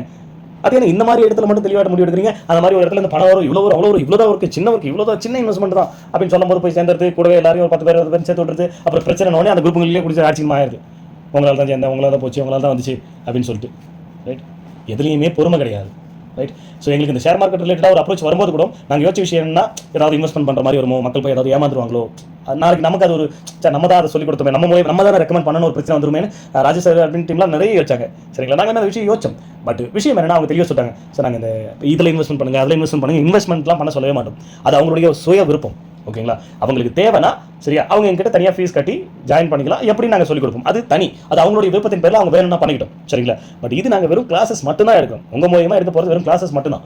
ஓகேவா? ஜஸ்ட் இதை பற்றினா, ஏன்னா இந்த ஷேர் மார்க்கெட் அப்படிங்கிறது ஒரு மிகப்பெரிய கடல். அதை பற்றி தெரிஞ்சுக்கணும்னா டெய்லியும் தெரிஞ்சுக்கிட்டே இருக்கலாம், அவ்வளோ விஷயங்கள் இருக்குது. ஸோ அதை பற்றி ஒரு மெயினான பார்ட்டை மட்டும் நாங்கள் சொல்லிக் கொடுக்குறோம். சரிங்களா? விருப்பம் இருக்கிறவங்க தெரிஞ்சுக்கிட்டோம். ஜஸ்ட் நாலேஜ் தான். நம்ம எவ்வளோ விஷயத்துக்கு இன்வெஸ்ட்மெண்ட் பண்ணுறோம், ஆயிரக்கணக்கில் எவ்வளோ விஷயத்துக்கு இன்வெஸ்ட்மெண்ட் பண்ணுறோம். ரைட்? இது ஒரு நல்ல விஷயமா எங்களுக்கு படிச்சா ஓகே. நிறைய மக்கள் நிறைய இடத்துல போய் ஏமாந்துட்டு நிறைய லாஸ் ஆகிட்டு இருக்காங்க. அது இந்த ஃபீல்டில், இந்த ஷேர் மார்க்கெட் ஃபீல்டில் நிறைய லட்சக்கணக்கில் ஏமாந்தவங்களாம் லாஸ் ஆனவங்க. இதனால நிறைய உயிரிழப்புகளாக ஏற்பட்டிருக்கு. காரணம் இதை பற்றின பேசிக் நாலேஜ் கூட இல்லாத, இவ்வளோ போட்டால் அவ்வளோ போட்டால் இவ்வளோ வந்துடும் சொன்னாங்களே, இவர் சொல்றாரு அவர் சொல்றாருன்னு கொண்டு போய் போகிறதுனால மட்டும்தான். சரியா? இப்போ அந்த விஷயம் உங்களுக்கு தெரிஞ்சிருந்துச்சுன்னா அது ஒரு சில ஒரு 1000 ரூபாய் 2000 ரூபாய் அந்த விஷயத்தை நீங்கள் தெரிஞ்சுக்க முடியும் அப்படின்னா அப்போ ஒரு தெளிவான முடிவு எடுக்க முடியல. இப்போ நான் அந்த ஐடி ஃபைல் பண்ணுறதை இதையே நான் வேறு விதமாக சொல்லலாம். எப்படி சொல்லலாம்னா, ஐடி ஃபைல் பண்ணிங்கன்னா உங்களுக்கு இவ்வளோ இன்கம் வரும், அவ்வளோ இன்கம் வரும், இவ்வளோ இந்த பெனிஃபிட் வரும், அந்த பெனிஃபிட் வரும், ஏன்னா ஒரு பெனிஃபிட் கணக்கு காமிச்சு ரைட் இதை நீங்கள் பண்ணியிருந்தா தான் உங்களுக்கு இதை நான் கொடுப்போம் அப்படின்னு சொல்லியிருந்தா இன்னைக்கு 50,000 பேருக்கு நான் 1 லட்சம் பேர் கூட நீங்கள் ஐடி ஃபைல் பண்ணியிருப்பீங்க. எங்களுக்கு தெரியாதா என்ன? ரைட்? அதை பண்ணக்கூடாது. சரியா? உங்களுக்கு தெரியாத விஷயங்களை சொல்லிக் கொடுக்கணும். இதில் என்ன பிரச்சனை இருக்குன்றதையும் சொல்லிக் கொடுக்கணும். இதை நாங்கள் பண்ணது இந்த அளவுக்கு நாங்கள் டீட்டெயிலாக சொல்கிறது அவங்களும் வாட்ச் பண்ணுறதுனால தான் ஓகே. அப்போ இந்த விஷயமும் ஓகே தானே சார், உங்களுக்கு ஓகே, ஃபஸ்ட் உங்களுக்கு ஓகேவான்னு பாருங்கள். இந்த மாதிரி நாங்கள் ஒரு கோர்சஸ் ப்ரொவைட் பண்ணுறோம். ரைட்? உங்களுக்கு ஓகேனா நீங்கள் தாராளமாக ரெக்கமெண்ட் பண்ணுங்கள். ரைட், அது நாங்கள் ஒன்றும் அப்படியே சும்மா சோசியல் ஒர்க் பண்ணுறதுக்காக ஐயோ பாவம் மக்கள் ஒன்றுமே தெரியாது இருக்காங்களே 4 விஷயம் தெரிஞ்சுக்கிட்டுமே சோசியல் ஒர்க் பண்ணல, அதில் ஒரு ப்ராஃபிட் எஸ்பிஓ உண்டு. இந்த மாதிரி கொஞ்சம் கொஞ்சமாக எல்லா ப்ராஃபிட் சேர்த்தா தான் அப்புறம் உங்களுக்கு மாதம் சம்பளத்தை கொடுக்க முடியும். கரெக்ட் தானே? ரைட், எங்களுக்கு அதில் ஒரு ப்ராஃபிட் இருக்குது. சரி, ஓகே, நமக்கு அதில் ஒரு ப்ராஃபிட் ஆச்சு, அவங்களுக்கு அதில் ஒரு பெனிஃபிட் என்னன்னா நாளை பின்ன எங்கேயுமே போய் ஏமாற மாட்டாங்க, சேஃபாக இருப்பாங்க. ஓகே, நல்ல விஷயம், நம்மளால ஒரு நல்ல விஷயம். இது ஜஸ்ட் ஒரு எஜுகேஷன் பர்பஸ் மட்டும்தான். சரியா? எப்படிலாம் பிரச்சனை வரும், எப்படிலாம் அதை தெளிவாக அண்டர்ஸ்டாண்ட் பண்ணிக்கிறது, எப்படி அதை அணுகிறது அப்படின்னு சொல்லிட்டு ஒரு எஜுகேஷன் பர்பஸ்க்காக தான். அப்படின்னும் போது தாராளமாக பண்ணுங்கள், ஒன்றும் பிரச்சனை இல்லை, நாங்கள் கண்டிப்பாக சப்போர்ட் பண்ணுறோம். அவ்வளோதான். சரியா? இந்த மாதிரி நீங்கள் டிசைட் பண்ணுங்கள், நீங்கள் உட்காந்து கொஞ்சம் பொறுமையாக யோசிச்சு பண்ணுங்கள். இவங்க சொல்கிறாங்க, அவங்க சொல்கிறாங்க 100 தானே, 200 தானே. இப்போ இது பேஷனாக போயிடுச்சுங்க. புதுசாக ஆரம்பிக்கிற கம்பெனி எல்லாத்துலேயுமே 100 200 500 இந்த ரேஞ்சுக்குள்ள தான். இதெல்லாம் பெருசாக கண்டுக்க மாட்டாங்க மக்கள். எப்படி 100 200 பெருசாக கண்டுக்க மாட்டாங்க. அவங்ககிட்ட ஒரு மிகப்பெரிய மைனஸ் இருக்குது. என்ன மைனஸ் இருக்குது? மறதி இருக்குது. இன்னொரு மைனஸ் என்ன? 2 மைனஸ், பேராசை. அப்படியா? அவ்வளோதான் இருக்கா? அவ்வளோதான், இவ்வளோ வருமா? பரவாயில்லையே, சூப்பரே, அவ்வளோதான். சரியா? இதை வச்சு ஒரு 3-4 மாதத்துக்கு சம்பாதிக்க முடிஞ்ச வரைக்கும் சம்பாதிச்சிக்கலாம். அவங்களுடைய தாட் அதுதான். சரியா? ரைட், இந்த விஷயத்தை அப்ரோச் பண்ணும்போது ஒருத்தர் 2 பேர் தான் அவங்க டேரெக்டாக கான்டாக்ட் பண்ணி பிடிப்பாங்க. கொஞ்சம் டீம் வச்சிருக்கிற ஆளாக பார்த்து யூடியூப் சேனலில் நிறைய சப்ஸ்கிரைபர் வச்சுக்கலாம் பார்த்து பிடிப்பாங்க. அவங்க மூலியமாக உள்ள வந்துருச்சு அப்படின்னா அது ஆட்டோமேட்டிக்காக ஸ்ப்ரெட் ஆகி போயிட்டே இருக்கும். நம்ம ஒரு விஷயத்தை சொல்கிறதுக்கு முன்னாடி நம்மளை நம்பி வராங்க, அந்த சப்ஸ்கிரைபர் நம்மளை நம்புறாங்க. அதுக்கேற்ற மாதிரி தான் நம்ம வீடியோ போடணும்னு எந்த யூடியூப் சேனல் யூடியூபர்ஸும் யாரும் அதை யோசிக்கிறதே இல்லை. ரைட், உங்களுக்கு ரொம்ப இம்பார்ட்டன்ட் நான் சொல்ல விரும்புறது என்னன்னா, உங்களுடைய சப்ஸ்கிரைபர் உங்கள் மேலே வச்சிருக்கிற நம்பிக்கை கடைசி வரைக்கும் நீங்கள் காப்பாற்றணும். அது நீங்கள் ஒவ்வொரு வீடியோ போடும்போதே அந்த வியூஸில் தெரியும். நான் ஒவ்வொரு வீடியோ போன மாதம் போட்ட வீடியோஸ்க்கு இந்த மாதம் போட்ட வீடியோஸ்க்கும் சப்ஸ்கிரைபர் இன்க்ரீஸே ஆகிருந்தாலும் வியூஸ் கம்மியாகுது, வியூஸ் பெருசாக வரது கிடையாது அப்படின்னா அப்போ நீங்கள் உங்களுடைய அந்த கண்டென்ட்டை மக்கள் நம்புறது கிடையாது, நீங்கள் சொல்கிறத நம்புறது இல்லைன்னு அர்த்தம். ரைட், அது முதல்ல தெரிஞ்சுங்க. அதை கொஞ்சம் கரெக்டாக ஃபாலோ பண்ணுங்கள். சப்ஸ்கிரைபர் உங்களை நம்புறாங்க, நீங்கள் சொல்கிற வார்த்தையை நம்புறாங்க. நீங்கள் ஒரு விஷயத்தை சொல்கிறதுக்கு முன்னாடி யோசித்து பார்த்து இது உண்மைதானா, உண்மைத்தன்மை இருக்கா இல்லையா அப்படின்னு தெரிஞ்சுங்க. சரியா? ரைட், ஓகே, இன்றைக்கி அவ்வளோதான். So once again happy new year to all SPO family members. So new இயரை செலிப்ரேட் பண்ணுறவங்க நல்லபடியாக செலிப்ரேட் பண்ணுங்கள். இந்த பிரேக்கில் இவ்வளோ நாள் நிறைய விஷயங்கள் ஓடிக்கிட்டு இருந்ததுனால அவ்வளோவா என்னால் டச்சில் இருக்க முடியல, இனிமேல் இருக்க முடியாது, அதான் உண்மை. ஓகே, நான் 3 days once 4 days once கண்டிப்பாக வருவேன். அப்போ ஏதாவது இந்த மாதிரியான அனௌன்ஸ்மெண்ட்ஸ் கண்டிப்பாக கொடுத்துட்ருப்பேன். ரைட், ஸோ நிறைய விஷயங்கள் இருக்குது, நம்ம நிறைய பண்ண போகிறோம். அதுக்கு நீங்கள் கொஞ்சம் தெளிவான மெம்பர்ஸாக வாங்க. உள்ள எஸ்பிஓவில் சும்மா அப்படியே ஏனோ தானோ கடமைக்கு யார் என்ன சொன்னாலும் பின்னாடியே வரவங்களா இருக்காதிங்க. எவ்வளோ விஷயத்துக்கு டைம் ஸ்பெண்ட் பண்ணுறீங்க, ஷார்ட்ஸ் பார்க்குறதுக்கு, ரீல்ஸ் பார்க்குறது அப்படின்னு சொல்லிட்டு டைம் ஸ்பெண்ட் பண்ணுறீங்க. எவ்வளோ விஷயத்துக்கு பணத்தை வேஸ்ட் பண்ணுறீங்க. இது ரெண்டையும் கொஞ்சம் பயனுள்ளதாக பயன்படுத்துங்க அப்படின்னு சொல்ல நானே ஒரு நாளைக்கு 2 மணி நேரம் ரீல்ஸ் பார்ப்பேன். அது வேறு விஷயம். ரைட், அட்வைஸ் தானே, காசாக பணமா சொல்லி விடுவோமே, அவ்வளோதான். அதை ஃபாலோ பண்ணுறதும் பண்ணாததும் உங்கள் விருப்பம் மட்டும்தான். ரைட், உங்களுக்கு எது தேவையோ அதை மட்டும்தான் மக்கள் எடுத்துக்கீங்கன்னு எல்லாருக்குமே தெரியும். ஆனால் உட்காந்து அதில் ஒரு பிரச்சனை வந்துட்டால் மட்டும் மற்றவங்களை குறை சொல்லாதீங்க. அதுதான் நான் சொல்ல வர விஷயம். ரைட், மக்கள் அவ்வளோ முட்டாள்கள் ஏமாளிகள்லாம் இல்லை இந்த காலத்தில், ரொம்ப உஷார் தான். சரியா? என்ன ஒன்று, கரெக்டான நாலேஜோடு இல்லை. நமக்கு தெரியாத ஒரு விஷயத்தை ஒருத்தர் நம்ம நம்புற மாதிரி சொல்லிட்டாங்க அப்படின்னா அதை அப்படியே நம்பிடுவோம். அது அப்படி ஒரு விஷயமே இருக்காது. சரிங்களா? நமக்கு தெரியாது அப்படின்றதால அப்படிங்களா, சரிங்க, ஓகேங்க, கண்டிப்பாங்க நான் பண்ணுறேங்க அப்படின்னு நம்பிடுவோம். ரைட், ஸோ எதையுமே தெரிஞ்சுக்க ட்ரை பண்ணுங்கள். ஒரு கம்பெனியாக இருந்தாலும், ஒரு ஜாபாக இருந்தாலும், எதுவாக இருந்தாலும் சரி, அதை பற்றி ஆன்லைனில் தேடுங்க. எவ்வளோ ரீல்ஸ் பார்ப்போம், யூடியூப்பில் வீடியோ பார்ப்போம். ரைட், நம்ம ஏதாவது ஒரு கம்பெனியை பற்றி போகிறோம் அப்படின்னா, ஜாயின் பண்ண போகிறோம், அதில் ஒரு இன்வெஸ்ட்மெண்ட் பண்ண போகிறோம்னா 100 ரூபாவாக இருந்தாலும் அது பணம். உங்களுக்கு அந்த 100 ரூபா பெரிய விஷயமா இருக்காது. ஆனால் அந்த 100 ரூபாவுக்காக ஒரு நாள் ஃபுல்லாக கஷ்டப்படுறவங்க, உழைக்கிறவங்களுக்கு அது அவ்வளோ பெரிய வரப்பிரசாதம். அதனால் அதை இன்வெஸ்ட்மெண்ட் பண்ணுறதுக்கு முன்னாடி எந்த ஒரு கம்பெனிலையும் டீட்டெயில் தெரிஞ்சுக்கிட்டு பண்ணிங்கன்னா ரொம்ப யூஸ்ஃபுல்லாக இருக்கும். இப்போ ரீசெண்டாக ஒரு கம்பெனி வந்திருக்குங்க. சரிங்களா? அதில் வீடியோ போடுறவங்கெல்லாம் 7 மந்த்தாக இருக்குது, 8 மந்த்தாக இருக்குது, 9 மந்த்தாக இருக்குன்னு வீடியோ போடுறாங்க. என்னடா இது, நம்ம கண் பார்வைக்கு வராத ஒரு கம்பெனியாக இது, எப்படி நம்ம கண் பார்வைக்கு வரல, 8 மந்த்ஸாக இருக்குது, 9 மந்த்ஸாக இருக்காங்களே அப்படின்னு நானும் வளைச்சி தேடி பார்த்தேங்க. ஒரு இன்ஃபர்மேஷன் ஆச்சு 7-8 மந்த்ஸாக இருக்குமான்னு பார்த்தா இப்போ ஒரு 10-15 நாளாக தான் அந்த கம்பெனி பற்றின இன்ஃபர்மேஷனே ஆன்லைனுக்குள்ளே வரவே ஆரம்பிச்சிருக்கு. அப்போ 7-8 மந்த்ஸாக அந்த கம்பெனி எப்படி ரன்னிங் சக்ஸஸ்ஃபுல் தெரியல. சொல்லி விடுவோமே, அவ்வளோதான், போட்டு விடுவோம், கொளுத்தி போடுவோன்றாங்க. அந்த மாதிரி கான்செப்டில் நிறைய பேர் போயிட்டு இருக்காங்க. வாய் தானே வந்ததெல்லாம் அடிச்சு விடுன்னு சொல்லிட்டு. பட் நம்மளை நம்பி வரவங்க அது எந்த அளவுக்கு நஷ்டம் அடைகிறாங்க. ஏன்னா இவங்களுக்கு எப்படிதான் நம்ம சேர்த்து விடுறோமா 10 பேரோ 20 பேரோ, அவங்க லாஸ் ஆகாத நம்ம பார்த்துக்கிறோமா, ஓகே அவ்வளோதான். அதுக்கப்புறம் எங்கேயோ யாரோ ஜாயின் பண்ணுறாங்க, அது அவங்க விதி, அவங்க தலையெழுத்து. அப்போ அவங்க லாஸ் ஆகி போய் போகிறாங்க, அது நம்ம ஒன்றும் பண்ண முடியாது. அப்படி லாஸ் ஆகிடுச்சு, ஒரு கம்பெனி க்ளோஸ் பண்ணிட்டோன்னா அதுக்கு ஒரு வீடியோ போகிறோம், அதுக்கு வந்த வரைக்கும் ஒரு 1000 வியூஸ் வரட்டும். சரியா? இப்படி நிறைய யூடியூபர்ஸ் ஓடிட்டு இருக்கீங்க. கொஞ்சம் அந்த மாதிரிலாம் எல்லாரும் உங்கள் சேனல் உங்களுக்குன்னு ஒரு அடையாளத்தை உருவாக்கி கொடுக்கும். அது கண்டிப்பாக உங்களுக்கு காலத்துக்கும் யூடியூப் சேனல்ன்றது ஒரு பக்கா பிஸ்னஸ். யூடியூப் சேனல் ரன் பண்ணுறது அதை நீங்கள் கரெக்டாக பயன்படுத்துறீங்க அப்படின்னா உங்களுக்கு கடைசி வரைக்கும் உங்களுக்கு கை கொடுக்கும். அதை உட்காந்துட்டு விளையாட்டுத்தனமாக பயன்படுத்தாதீங்க. ரைட், நிறைய யூடியூபர்ஸ்லாம் பார்த்துருக்கேன், நிறைய ஜென்ரலாக வீடியோ போடுறாங்க. நிறைய பேர் பார்த்தீங்கன்னா ஜென்ரல் இன்ஃபர்மேஷன்ஸ், இப்போ ஒரு ஹிஸ்ட்ரி கிளியர் பண்ணுறது எப்படி, ஒரு குரோமில் ஒரு பர்டிகுலராக அவங்க ஒரு மேடம் ஒருத்தர், அவங்களுடைய சேனல் நேம் தெரியல, அவங்க பேர் தெரியல, நான் பார்த்தேன், கண்டிப்பாக நான் பார்த்தேன். பட் மைண்டுக்கு வரல, ஒரு 2-3 days பேக்குன்னு நினைக்கிறேன். அவங்க சப்ஸ்கிரைபர்ஸ்க்கு, அவங்க மெம்பர்ஸ்க்கு, குரூப்பில் இருக்கிற மெம்பர்ஸ்க்கு ஒரு சில விஷயங்களை சொல்லிக் கொடுக்குறாங்க. எப்படி வந்து ஹிஸ்ட்ரி கிளியர் பண்ணுறது, எப்படி வந்து நியூ டேப்ஸ் எப்படி ஓப்பன் பண்ணுறது, எப்படி நீங்கள் வந்து அந்த புக் மார்க் எப்படி ஆட் பண்ணி ஹோம் ஸ்க்ரீனில் வைக்கிறது. ஸோ இந்த மாதிரியான ஜென்ரலான விஷயங்கள், ரீஃப்ரெஷ் பண்ணுறது எப்படி, ஜென்ரலாக ஒரு ஃபோனை எப்படி யூஸ் பண்ணுறது, ப்ரௌசிங் எப்படி பண்ணுறது, இந்த மாதிரி ஜென்ரலான விஷயங்கள் நிறைய சொல்லிக் கொடுக்கலாம். அவங்க சொல்லிக் கொடுத்தாங்க, பாராட்டக்கூடிய விஷயம். இந்த மாதிரியான விஷயங்களும் சொல்லிக் கொடுக்குறவங்க இருக்காங்க. ஜென்ரலாக இந்த மாதிரி போயிட்டு இருக்கு, அந்த மாதிரி போயிட்டு இருக்கு, ஜென்ரலான விஷயங்கள் ஷேர் பண்ணுறவங்க எத்தனையோ பேர் இருக்காங்க. ஒரு சிலர் அப்படியும் அவங்க யூடியூபர்ஸ், அவங்க சப்ஸ்கிரைபர்ஸ்க்கு அவங்களுக்கு தேவைப்படக்கூடிய விஷயங்கள் சொல்லிக் கொடுங்க, தாராளமாக சொல்லிக் கொடுங்க. எவ்வளோ விஷயம் இருக்குது, வீடியோஸ் நிறைய விஷயங்கள், நிறைய நியூஸ் ஓடிக்கிட்டு இருக்குது, நியூஸ் ரிலேட்டடாக போடலாம். ரைட், ஏதாவது ஒரு டாபிக் எடுத்து ஜென்ரலாக பேசலாம். அதெல்லாம் நாளைக்கு உங்களுக்கு வருமானம் தரக்கூடிய ஒரு வீடியோவாக மாறும். ஆனால் ஒரு பர்டிகுலராக ஒரு கம்பெனிக்காக நீங்கள் உட்காந்துட்டு அந்த கம்பெனி ரிலேட்டடாக மட்டும் இன்னைக்கு இந்த கம்பெனி, நாளைக்கு அந்த கம்பெனி, நாளைக்கு இன்னொரு கம்பெனி, இப்படியே ஓடிட்டு இருக்கிறதுனால இந்த யூடியூப் தளமானது உங்களுக்கு அவ்வளோ ஒரு ஸ்டாண்டர்டான ஒரு விஷயத்தை உருவாக்கி கொடுக்காது. ரைட், இப்படியே நீங்கள் ஓடிக்கிட்டே இருந்தீங்கன்னா உங்கள் சப்ஸ்கிரைபர் உங்கள் மேலே வச்சிருக்கிற நம்பிக்கை போகும். அது பெரிய சப்ஸ்கிரைபர் கூட்டத்தை உருவாக்காது, அதனால் பெரிய வியூஸ் உங்களுக்கு வருவாது. ஓகே, நீங்கள் சொல்கிறீங்கன்னா அவர் சொல்லிட்டாரு, நம்ம நம்பலாம் பர்ஃபெக்டாக. அவர் நம்மகிட்ட கொண்டு வரதுக்கு முன்னாடி அவர் அவ்வளோ பர்ஃபெக்டாக தெளிவாக டிசைட் பண்ணுவார், தெளிவாக அதை பற்றின ரிசர்ச்லாம் பண்ணுவாங்க. நம்ம தான் பண்ண மாட்டோம். இவர் சொன்னாலும் இவர் எல்லா டீட்டெயிலும் தெரிஞ்சுக்கிட்டு தான் சொல்லுவார், சும்மா ஏனோ தானு சொல்ல மாட்டார். அப்படின்னு சொல்லிட்டு உங்களை நம்பர் அளவுக்கு தெரிஞ்சுக்கிட்டு சொல்லுங்கள். எஸ்பிஐ என்றைக்குமே வந்து மற்ற கம்பெனியில் ஜாயின் பண்ணக்கூடாது, ஸ்டாப் பண்ணுங்கள், அதை பண்ணாதீங்க, இதை பண்ணாதீங்கன்னு சொல்லிட்டு உங்களை ஸ்டாப் பண்ணக்கூடிய வேலையை எஸ்பிஐ பண்ணவே பண்ணாது. ஓகே, அதில் நீங்கள் கிளியராக இருங்க. ஓகேவா? ரைட், நீங்கள் எத்தனை கம்பெனியில் வேணாலும் ஒர்க் பண்ணிக்கங்க, எத்தனை ஜாப் வேணாலும் பண்ணுங்கள், பட் உங்களால் ஒருத்தர் நஷ்டம் அடையக்கூடாது. அதில் தெளிவாக இருங்க. எங்களுக்கு எப்போ சாட்டிஸ்ஃபைட்னா இந்த விஷயம் மட்டும் ஓகே ஆகிடுச்சு அப்படின்னா அதில் அவ்வளோ சாட்டிஸ்ஃபைட் இருக்கும். ரைட், அத்தனை பேருக்கு நம்மளால் ஃப்ரீயாக ஒரு ஆப்பர்ச்சுனிட்டி உருவாக்கி கொடுக்க முடியும். வேறு என்ன வேணும்? அவ்வளோதான். எஸ்பிஐ கான்செப்ட் கம்ப்ளீட்டு, முடிஞ்சு போச்சு. பார்க்கலாம், கண்டிப்பாக நடக்கும். அதுக்கு எது வெயிட் பண்ணிகிட்டு இருக்கோம். இல்லை அவங்க என்ன ரூல்ஸ் வைக்கிறாங்க, அவங்க என்ன டர்ம்ஸ் அண்ட் கண்டிஷன்ஸ் வைக்கிறாங்க, ஏதாவது நாங்கள் கொடுத்ததில் அவங்க ஏதாவது சேஞ்சஸ் பண்ணுறாங்களா, இதெல்லாம் பார்ப்போம். எனிவே நல்லபடியாக இந்த 2024 இங்கே இருக்கிற இன்றைக்கி இந்த எஸ்பிஓவில் இருக்கக்கூடிய 3 லட்சம் பேருக்கு மேலே இருக்கீங்க. அத்தனை லட்சம் பேரும் மினிமமாக ஒரு கேரண்டி எஸ்பிஓ கொடுக்கும். சும்மா நானே சொல்கிறேனே. ரைட், மினிமமாக நீங்கள் இந்த 2024 அத்தனை பேரும் மினிமம் 50,000 எஸ்பிஓலேருந்து வித்ட்ராவல் எடுக்க முடியும். இது மினிமம். நான் பேசிக்கில் ஜாயின் பண்ணியிருக்கிற, பேசிக் சில்வரில் ஜாயின் பண்ண கூட எடுக்க முடியும், கரெக்டாக எஸ்பிஓட இன்ஸ்ட்ரக்ஷனை ஃபாலோ பண்ணாங்கன்னா. ரைட், நியூ கான்செப்ட் அந்த மாதிரி. ஸோ அந்த கேரண்டி சொல்கிறேன். ஏன்னா இப்போ ஆள் சேர்த்தா தான் அடுத்த லெவலுக்கு அப்கிரேட் ஆக முடியுன்ற கான்செப்ட் கிடையாது. ரைட், அப்போ நிறைய பேரால் அடுத்த லெவலுக்கு ஈஸியாக அப்கிரேட் பண்ண முடியும். ரைட், அந்த ஒரு அஷூரன்ஸ்னால மட்டும்தான் நான் அத்தனை லட்சம் பேருக்கு சொல்கிறேன். இன்னைக்கு ஸ்டேட்டஸ்க்கு எஸ்பிஐக்கு அத்தனை லட்சம் பேருக்கு மினிமமாக 50,000 இந்த 2024 50,000 ரூபாய் எஸ்பிஐ மூலியமாக நீங்கள் எல்லா அட்மின் சார்ஜும் போக எடுத்துக்க முடியும். இது மினிமம். மேக்ஸிமம் 5 லட்சம் சம்பாதிக்கலாம், 6 லட்சம் சம்பாதிக்கலாம், 10 லட்சம் சம்பாதிக்கலாம். ரைட், அது எவ்வளோ நேரம் சம்பாதிக்கலாம், லட்சக்கணக்கிலையும் தாராளமாக நிறைய பேர் லட்சக்கணக்கில் சம்பாதிக்க முடியும். அதுங்க அவங்கவுங்க டேலண்ட்டை பொறுத்து தான். சார் இது என்ன சார் டேலண்ட், எல்லாத்தையும் இப்போ சொல்லிட்டாக்கா எஸ்பிஐ ஒரு விஷயத்தை கொண்டு வரோம், அப்புறமா டூப்ளிகேட் வரட்டும். சரியா, இப்போவே கொண்டு வரதுக்கு முன்னாடியே அனௌன்ஸ்மெண்ட் கொடுத்துட்டு நமக்கு முன்னாடி டூப்ளிகேட் வந்துட்டு எப்படி ஆகுது சொல்லுங்கள் பார்ப்போம். ரைட், அதுக்குன்னு எஸ்பிஐ ஒன்று புதுசாக எஸ்பிஐ இது வரைக்கும் உலக வரலாற்றிலே பண்ணாத விஷயங்கள்லாம் பண்ணல. மேபி இதை வேணால் சொல்லிக்கலாம். என்னது, ஜீரோ இன்வெஸ்ட்மெண்ட்டில் எந்த ஒரு இன்வெஸ்ட்மெண்ட்டுமே இல்லாமல் எஸ்பிஐ பண்ணலாம். இது ஒன்றும் அவ்வளோ பெரிய விஷயம் இல்லை எனக்கு தெரிஞ்சு. இதுக்கு முன்னாடி ஒரு சில கம்பெனிஸ்லாம் கொடுத்துருக்காங்க, ஓகே தான். ஸோ அந்த மாதிரி தான் இருக்கும். சரியா, ரைட், நமக்கு அது பெரிய விஷயம். கரெக்ட் தானே? ரைட், ஜீரோ இன்வெஸ்ட்மெண்ட்டில் நீங்கள் கடைசி வரைக்கும் எஸ்பிஐயில் ஒர்க் பண்ணலாம். ஜீரோ இன்வெஸ்ட்மெண்ட்லேயே பார்க்கலாம், நல்லபடியாக முடியும். வெயிட் பண்ணுறேன். ஸோ இந்த 50 நிமிஷம் ஆடியோவை முழுசாக கேட்ட அத்தனை பேருக்கும் என்னுடைய நன்றிகள். Thank you for listening without skip. Okay, thank you.